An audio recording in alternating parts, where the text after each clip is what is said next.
வணக்கம். இன்றைய ஜோதிட பகுதியில் நம்ம பார்க்க இருக்கிறது துலாம் ராசி, துலாம் லக்னம்.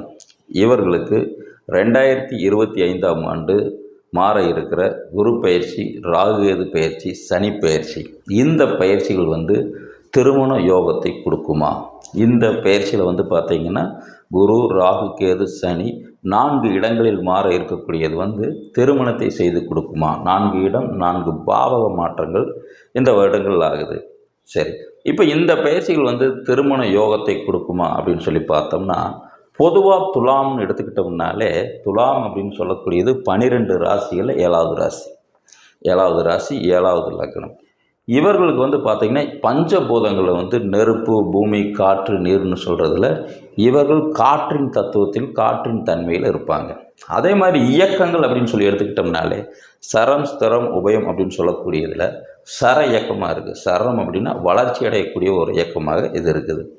அப்போது இவர்களின் தன்மை, குணங்கள் எப்படி இருக்கும் அப்படின்னு சொல்லி பார்த்தோம்னா, இவர்களுடைய குணாதிசயம் அப்படின்னு சொல்லி எடுத்துக்கிட்டோம்னாலே இவர்களுக்கு எல்லாமே தெரியும் அப்படிங்கிற மாதிரி ஒரு மனநிலையில் இருப்பாங்க.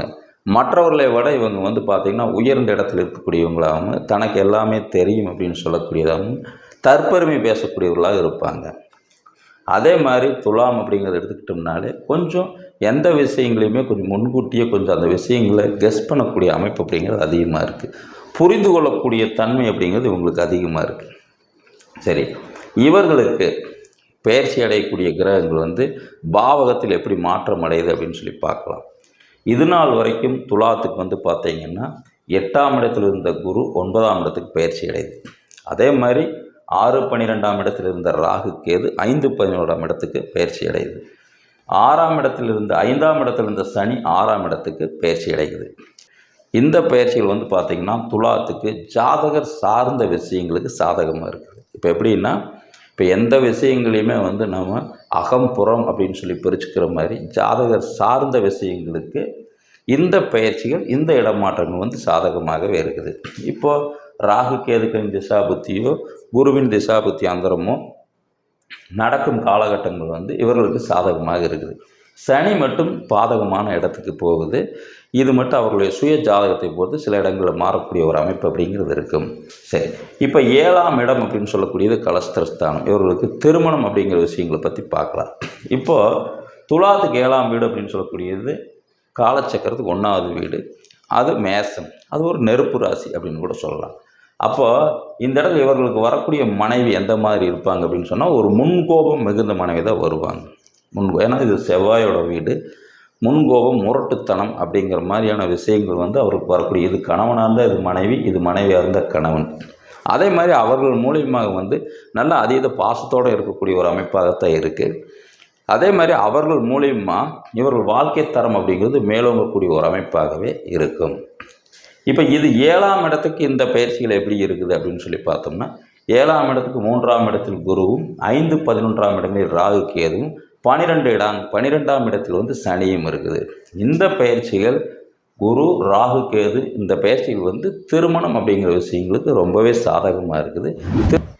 திருமணம் அப்படிங்கிற விஷயங்களுக்கு நடத்தி கொடுக்கக்கூடிய இடத்துல இது இருக்கிறதுனால இந்த கிரகங்களின் திசாபுத்தி அந்த நடக்கும் காலகட்டங்கள் திருமணத்துக்கு இவர்களுக்கு சாதகமாகவே இருக்கும்.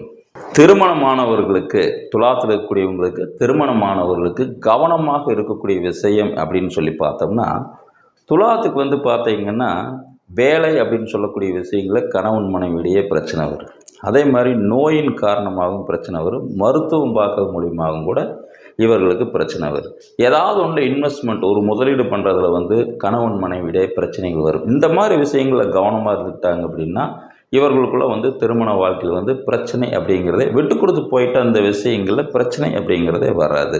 சரி, இந்த பயிற்சிகள் சாதகமாக இருக்கணும் அப்படின்னா எந்த கோயில்களுக்கு போகணும் அப்படின்னு சொல்லி பார்த்தோம்னா, துலாத்தில் பார்த்திங்கன்னா சித்திரை இருக்குது, சுவாதி இருக்குது, விசாகம் இருக்குது. இந்த 3 நட்சத்திரங்களில், இந்த நட்சத்திரங்களில் உங்களுடைய லக்ன புள்ளி அப்படிங்கிறது எதில் விழுந்திருக்குதோ அந்த லக்ன புள்ளி விழுகக்கூடிய, அதுக்கு அந்த லக்ன புள்ளி குறிக்கக்கூடிய கிரகம் எதுவோ அந்த கிரகம் உங்கள் ஜாதகத்தில் சாதகமாக இருந்தால், லக்ன தொடர்புகளும் சாதகமாக இருந்தது அப்படின்னா அந்த கோயில்களுக்கு சென்று வருவதன் மூலியமாக இந்த பயிற்சிகளும் உங்களுக்கு சாதகமாக அமையும். இந்த பதிவு உங்களுக்கு பிடிச்சிருந்ததுன்னா லைக் பண்ணுங்கள், ஷேர் பண்ணுங்கள். நம்ம சேனலை இன்னும் சப்ஸ்கிரைப் பண்ணாத நண்பர்கள் சப்ஸ்கிரைப் பண்ணுங்கள். நன்றி, வணக்கம்.